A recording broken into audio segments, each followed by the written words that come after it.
జాలికల్ కితాబు లా రైబ ఫీహ్ హుదల్ lil ముత్తఖీన్. అలిఫ్ లామ్ meme ఈ గ్రంథం అల్లాహ్ తరపు నుంచి వచ్చింది, ఇందులో ఏ మాత్రం సందేహము లేదు, ఇది విశ్వాసుల కోసం సన్మార్గము అని అల్లాహ్ సుబ్హానహు వ తఆలా అంటున్నాడు. అయితే అలిఫ్ లామ్ మీమ్ అనేది ఒక పొడి అక్షరం వాడటం జరిగింది. దీని అర్థం కానీ వివరణ కానీ ముహమ్మద్ సల్లల్లాహు అలైహి వసల్లం గారు ఏమీ చెప్పలేదు. పొడి అక్షరాలు ఇంకా అంతే, అవి అలానే ఉంటాయి. ఖురాన్ యొక్క ఒక అందం కోసము, వాక్యాల అందం కోసము, పరంపర కోసము ఈ వాక్యాలని అలాగే పెట్టడం జరిగింది. మరి ఎంతోమంది ముస్లింలు ఈ రోజుల్లో ఈ పొడి అక్షరాలను అలిఫ్ లామ్ మీమ్, నూన్, కాఫ్, యాసీన్, తాహా ఇలాంటివి చిత్రపటాలు చేసుకొని, అలాగే బంగారము వెండితో తయారు చేయించుకొని ఇళ్లలో అంటించుకుంటున్నారు, గోడలకి పెట్టించుకుంటున్నారు. ఇలా చేయవచ్చా అంటే ఇది ఏకంగా బిదాత్ కంటే పెద్దదే తప్పు. ఇస్లాంలో దీనికి ఏమాత్రం అంగీకారం లేదు. మంచిదే కదా, ఖురాన్ యొక్క వాక్యాలే కదా అంటే మనం ఏదైనా ఆచరించాలన్నా వద్దనుకున్నా దానికి ఆధారం మాత్రం ముహమ్మద్ సల్లల్లాహు అలైహి వసల్లం గారు. ఆయన చేయమంటేనే మనం చేయాలి, ఆయన వద్దు అంటే అసలు ఏది చేయకూడదు. మరి మన నమ్మకాలు మన ఇష్టము అని మనం ఏదైనా చేయవచ్చా అంటే మన ఇష్టాన్ని దూర్చేయటానికి లేదు.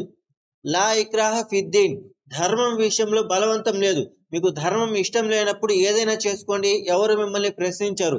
కానీ ధర్మం పేరు తీసుకున్నాక, ఇస్లాం పేరు వాడిన తర్వాత బిదాత్లకి ఇస్లాంలో తావులేదు. 1కి 4 సార్లు బలంగా గుద్దైనా చెప్పాల్సిందే, ఇది ఇస్లాంకి వ్యతిరేకము, మనం అస్సలు అంగీకరించకూడదు. ఎక్కడెక్కడైతే మన ఇళ్లలో ఎప్పుడెప్పుడు పాతకాలం కూడా ఉండే ఉంటాయి, అవి కనిపించినట్లయితే బంగారం వెండి అయితే అమ్ముకోవటమే. ఎందుకంటే అందరికి డబ్బులు అవసరము. అదే చిత్రపటాలు అయితే బయటపడేయటం, పడేస్తే బాగుండదు కాబట్టి కాల్ చేయటం. మరి చాలా మంది ఇలా ఇళ్లలో చేస్తున్నారు, ఎన్నో నమ్మకాలతో ముడిపెట్టుకొని ఉన్నారు.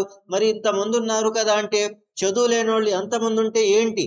మనం చదువుకుంటున్నాము, ఖురాన్ యొక్క వాక్యాలు ఇలా ఉన్నాయి, ఇందులో తాహా, యాసిన్, అలిఫ్ లామ్ మీమ్ ఇలాంటి విషయాలకు పండితులు 1400 సంవత్సరాల నుంచి ఒకే మాట చెప్పుకుంటూ వచ్చారు. అలిఫ్ లామ్ మీమ్ దీని అర్థం అల్లాహ్కు మాత్రమే తెలుసు. యాసీన్ దీని అర్థం అల్లాహ్కు మాత్రమే తెలుసు. తాహా, నూన్, కాఫ్ వీటి అర్థాలు అల్లాహ్కు మాత్రమే తెలుసు. ప్రతి ఒక్కళ్ళు ఇదే చెప్పుకుంటూ వచ్చారు.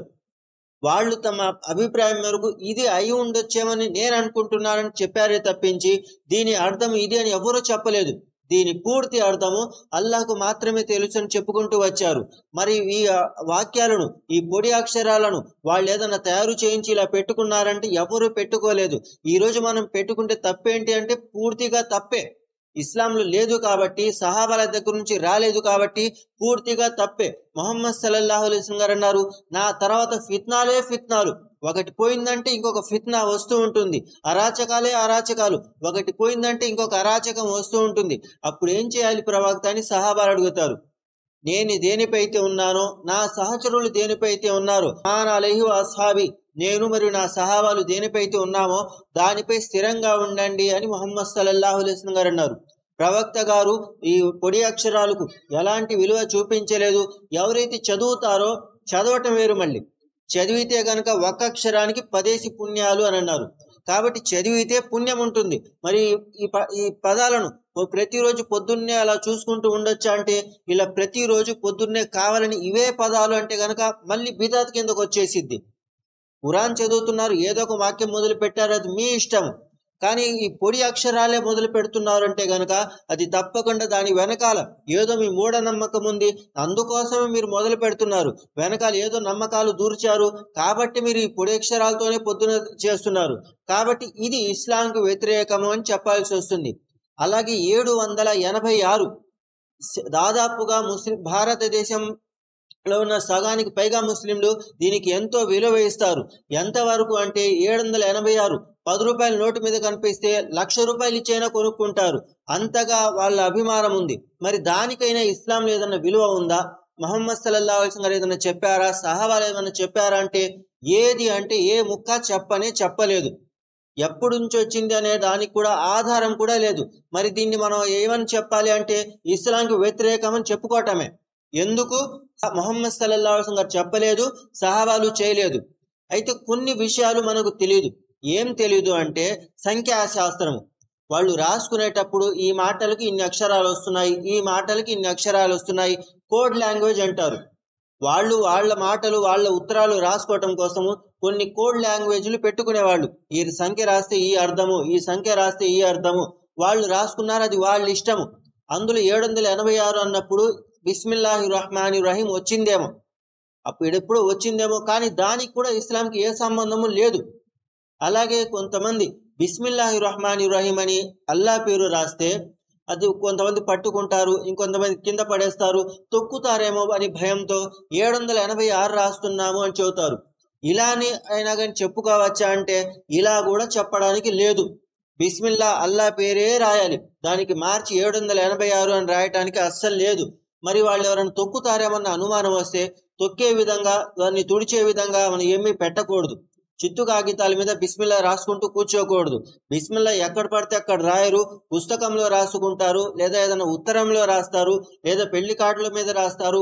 ఎక్కడైనా కానీ ఉపయోగించుకునే విషయాలలో లేదా ఎక్కడ దాచిపెట్టే చోట రాసుకొని ఉంచుతారు.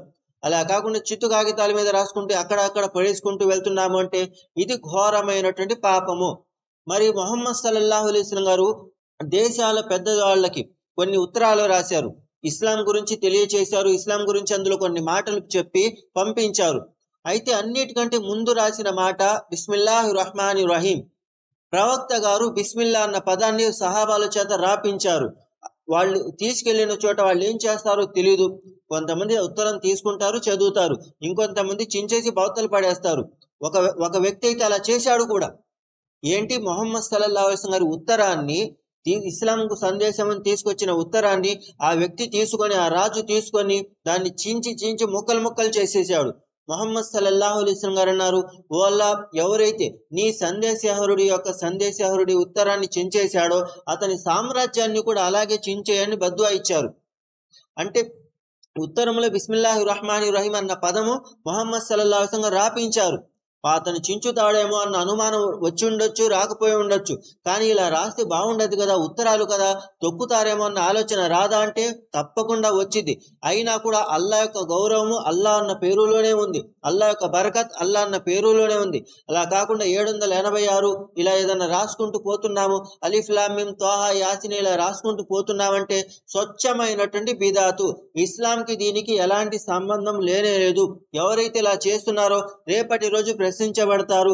జాలికల్ కితాబు లా రైబ ఫీహ్, ఈ ఖురాన్ గ్రంథంలో ఏ అనుమానము లేదు అని ఖురాన్లో చెప్పడం జరిగింది. అలాంటిది ఈ మాటలు ఏవేవో తెచ్చుకొని పర్లేదులే, ఇందులో లేదేమో అందులో ఉందేమో, హుదల్లిల్ ముత్తఖీన్ అని స్పష్టంగా చెప్పడం జరిగింది. విశ్వాసుల కోసము ఇది ఒక రుజు మార్గము, ఒక స్వచ్ఛమైనటువంటి గ్రంథము అని అల్లాహ్ సుబ్హానహు వ తఆలా అంటున్నాడు. మనం ఏదైనా ఆచరించాలన్నా వద్దన్నా కానీ ఇందులో చేసి చేయాలి.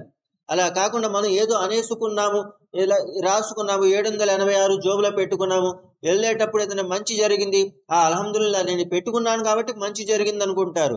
మరి చెడు జరిగితే మళ్ళీ అల్లా మీద నిందలు వేసుకుంటూ కూర్చుంటారు. ఖురాన్ యొక్క వాక్యము మీకు మంచి జరిగినా చెడు జరిగినా అల్లా తరపు నుంచే. కానీ మనం ఏదైతే మూఢనమ్మకాలు తెచ్చుకుంటామో, ఇది పెట్టుకున్నా నాకేం జరగలేదు కాబట్టి నేను నమ్మను, ఇంకా నేను అల్లాహ్ని వదిలేస్తాను, ఇలాంటి వాటలు ఎక్కడి నుంచి వచ్చాయి? ముందు నుంచే తప్పులు చేసుకుంటూ ఆ తప్పుల నష్టం కనిపించేటప్పటికి నేను అల్లాహ్ని నమ్మను అనేయటం. అల్లాహ్ను నమ్మితే గనక అల్లాహ్ ఎలాగైతే తెలియచేశాడు, వమా కదరుల్లాహ హక్క కదరిహి, మీరు అల్లాహ్ను ఎలాగైతే గుర్తించాలో అలా గుర్తించటం లేదు. కాబట్టి మీరేం చేయాలి? ఇత్తఖిల్లాహ హైసుమా కుంత అని ముహమ్మద్ సల్లల్లాహు అలైహి వసల్లం అన్నారు. మీరు ఎక్కడున్నా కానీ అల్లాహ్ను మాత్రమే విశ్వసించండి. మరి ఎంతో మంది ముస్లింలు ఈ వాక్యాలను అలిఫ్ లామ్ మీమ్ 786 వీటిని తావీజుల్లో దూర్చి పెట్టుకుంటూ ఉంటారు. ఇదైనా వేసుకోవచ్చా అంటే, మన అల్లక తమీమతన్ ఫకద్ అష్రక, ఎవరైతే తావీజును వేలాడదీస్తారో వాళ్ళు షిర్క్కి పాల్పడ్డారు అని ముహమ్మద్ సల్లల్లాహు అలైహి వసల్లం అన్నారు. కాబట్టి చదువుకున్న వాళ్ళము ఇలాంటి మూఢనమ్మకాలు బిదాత్ల వెనకాల అస్సలు వెళ్ళకూడదు.